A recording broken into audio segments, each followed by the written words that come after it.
Oke, Assalamualaikum warahmatullahi wabarakatuh. Nah, jadi kali ini saya mau sedikit sharing ya mengenai ini ya, terampil peranata komputer. Jadi ini penting untuk diketahui buat teman-teman yang mungkin tahun ini melamar P3K atau CPNS. Nah, dengan jabatan terampil peranata komputer. Tugasnya itu diantaranya adalah ini poin A, melakukan pembagian IP address LAN kantor. Kemudian poin B, mengidentifikasi masalah pada komputer, jaringan, dan keamanan teknologi informasi. Kemudian poin C, mengolah data dan membuat visualisasi penyajian informasi. Ini bisa disebut tupoksi ya, tugas pokok dan fungsi dari si terampil peranata komputer ini. Nah, jadi saya akan membahas mengenai 3 poin ini nih.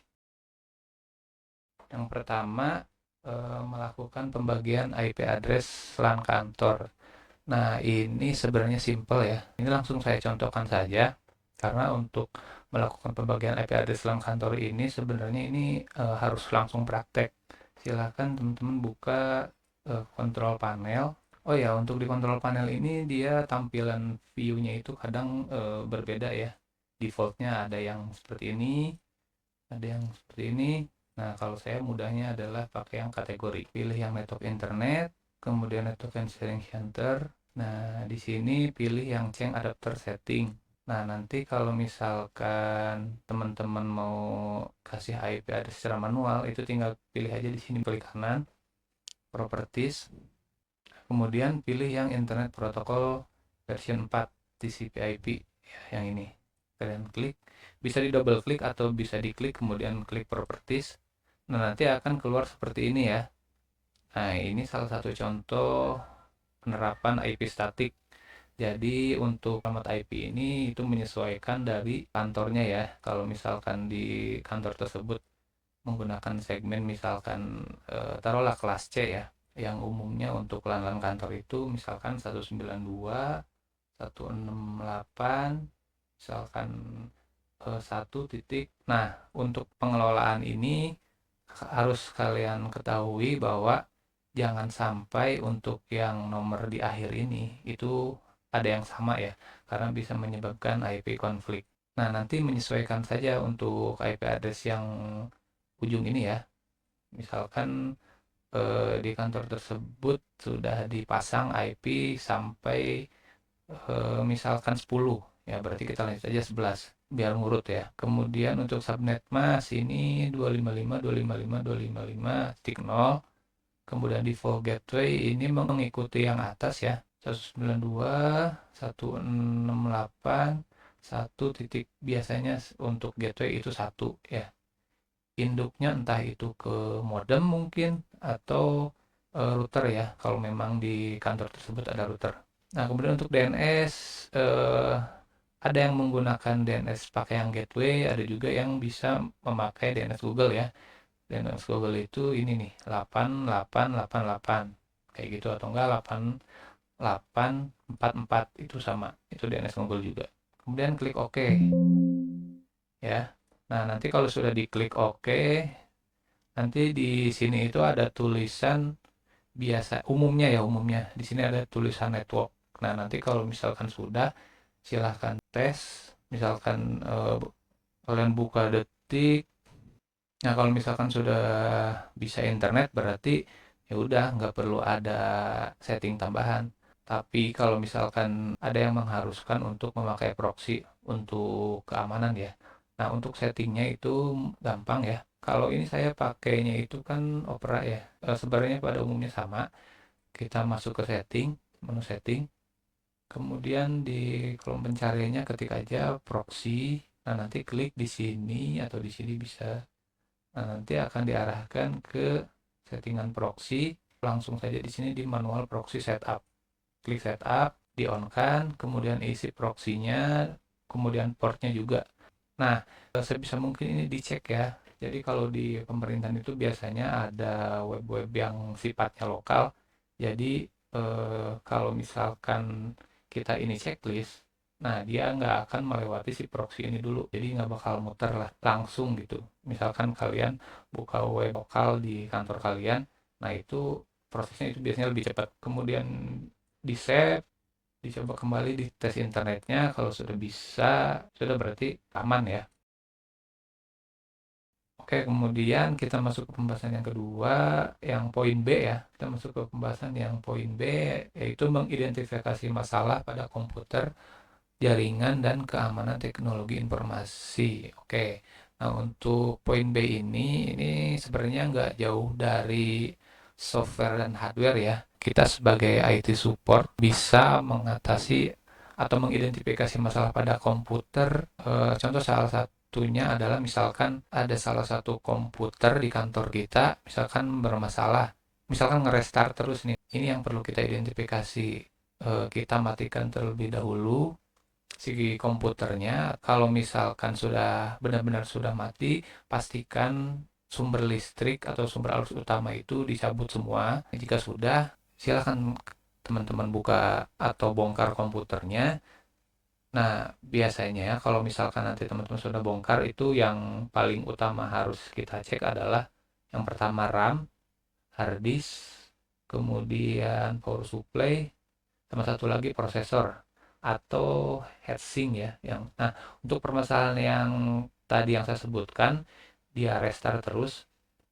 Kita coba langkah pertama, coba dibersihkan terlebih dahulu RAM-nya.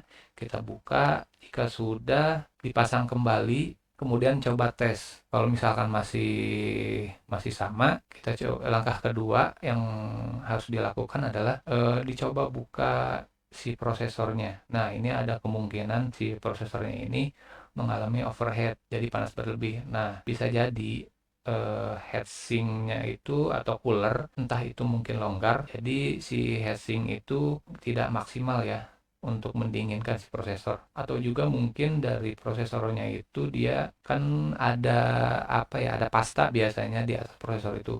Nah, ada kemungkinan itu sudah kering. Nah, kita sebagai IT support, itu bisa mungkin kita kan punya peralatan perang ya. Nah, kalau misalkan kita punya apa termopasta ya, pasta untuk yang khusus untuk mendinginkan si prosesor. Nah, kita ganti saja, kita bersihkan terlebih dahulu si pasta yang sudah kering yang ada di prosesor. Biasanya itu ada di atasnya ya. Nah, di sini saya paling hanya memperlihatkan contoh prosesor, bentuk prosesor saja ya. Nah, ini. Nanti kalau misalkan teman-teman sudah buka heatsink atau coolernya, nanti di bawahnya itu ada prosesor ya, seperti ini. Nah, nanti teman-teman tinggal pasang pasta di bagian atasnya aja. Nah, jangan sampai terlalu banyak, karena kalau misalkan kebanyakan, ini kan nanti si prosesor yang atas ini kan dia nempel ke heatsink tuh. Nanti dia posisinya kepres. Kalau misalkan kebanyakan itu bisa ngeluber ke pinggirannya ya. Nah, yang lebih fatal mungkin nanti bakal kena ke si bagian tembaga luar atau bisa masuk mungkin ke bagian soket prosesor itu sendiri. Nah, itu bahaya. Makanya itu harus hati-hati ya. Oke, jika sudah silakan dicoba pasang kembali, kemudian coba dinyalakan. Nah, biasanya yang permasalahan paling utama komputer sering restart itu kalau nggak dari RAM, ya dari si prosesor itu. Nah, jika kalau misalkan sudah selesai, ya sudah berarti permasalahan solve ya. Kemudian mengidentifikasi masalah pada jaringan. Nah, untuk jaringan, untuk mengidentifikasi masalah pada jaringan, entah itu jaringan internet ataupun intranet ya, lokalan yang ada di kantor. Jadi misalkan saya kasih contoh, misal kayak yang tadi tuh IP konflik ya. Misalkan pada saat teman-teman setting IP address secara manual, kemudian pada saat di OK, kemudian ada notifikasi IP konflik. Nah, ini contoh notifikasi ya. Biasanya kalau misalkan di komputer tersebut atau di jaringan tersebut ada IP konflik, misalkan dari satu user atau satu komputer, biasanya akan mengeluarkan notifikasi seperti ini. Windows has detected an IP address conflict.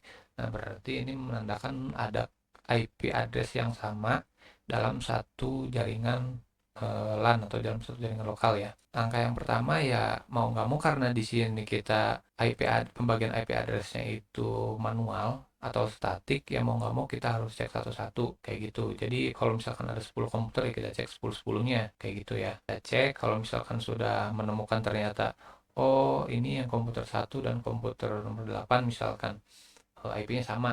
Nah, ya udah, solusinya yaitu mengganti IP dengan IP yang berbeda gitu.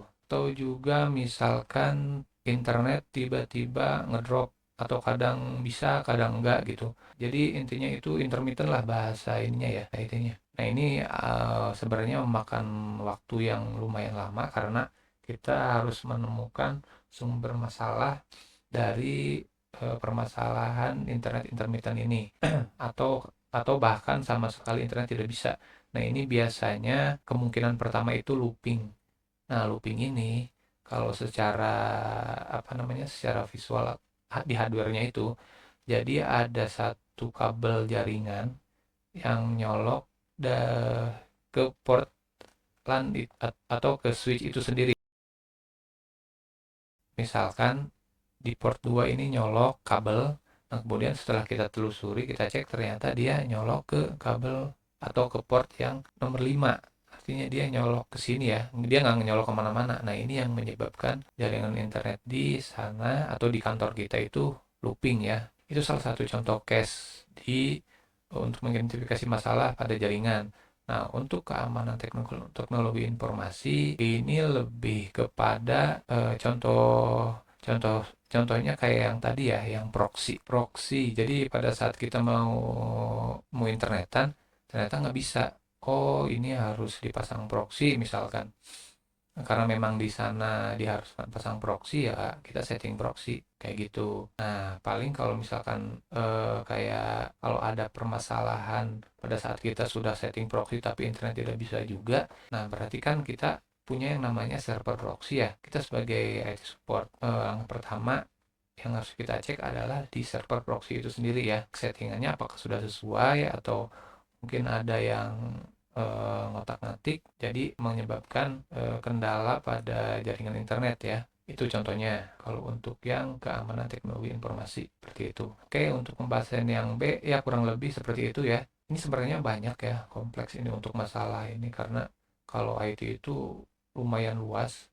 Ini untuk pembahasan mengenai permasalahan pada komputer aja itu banyak banget ya kalau menurut pengalaman saya. Nah, untuk jaringan juga ini lebih banyak, lebih kompleks. Apalagi kalau misalkan di kantor kita sudah ada router misalkan di sana, kemudian ada pembagian VLAN dan lain sebagainya gitu kan. Nah, itu lebih rumit lagi. Atau misalkan ada apa namanya untuk pembagian IP address-nya ini kita terapkan subnetting misalkan di kantor kita. Itu lumayan ini ya. Sebenarnya simple, cuman ya kalau yang pemula ya harus belajar.